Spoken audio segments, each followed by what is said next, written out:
پاپیچکا من حاضر خریدم با گیره کرسته بودم. رستم چون همه تیا میگن که تو ازبکی. آخه همه میگن که ازبکم من مویسردم فقط بعد او باز میگوه با ازبک میگوه. چی؟ ببینه اینجا در رستم رو نگیه.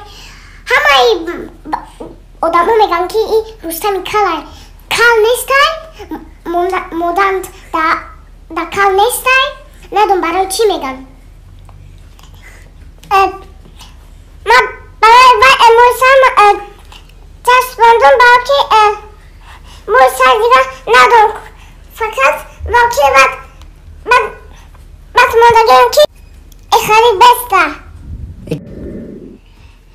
اینا آزی فیزوز میبیه سلام علیکم میگوه بعد یه شعر میخونه. سلام علیکم رحمتی کن نورما فیروزه حفیه رستم چون فقط تو آدم ها چه فقط میگن که تو چون کلی تو برای چی اگر تو بعد فقط تیا جنگ میکنن خیلی اکورات میکنن. آخه من موی سر ندم میگن که کل بعد رفتگی بودم بعد موی سر کدم احیاش که من کلم خنده گیفتم ایمانده. رستم اگر چوا تو دست پخته موندگی پخته فکر میکنم که با تیز میکنن پخته چوا اگر سکوچ کنگی با دستت آخه نه حتن اما فکر میکنم رستم چوا تو ایوزی که بسیار گیره دوری.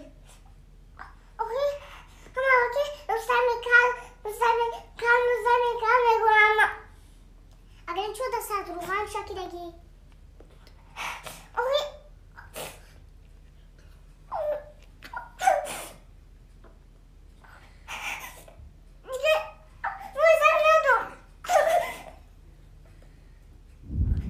پاپیچکا اینجا در برون آمدگی های حوزی کتیش گپ میزنه. ماما چیز میگویم شعر میتونه یا نه. السلام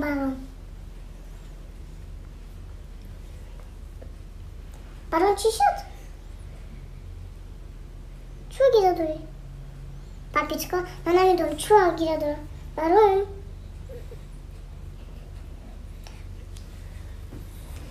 چو ای گیره داره چیکارش کردی؟ من در اینجا شتگی بدم من دیگه کرد بعد کار کرد.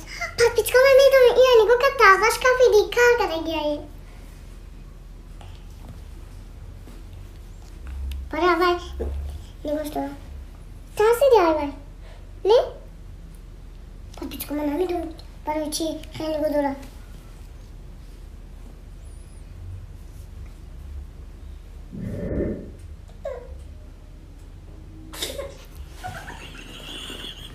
خیلی بسیار کرد میکنم گی دستگی گفزه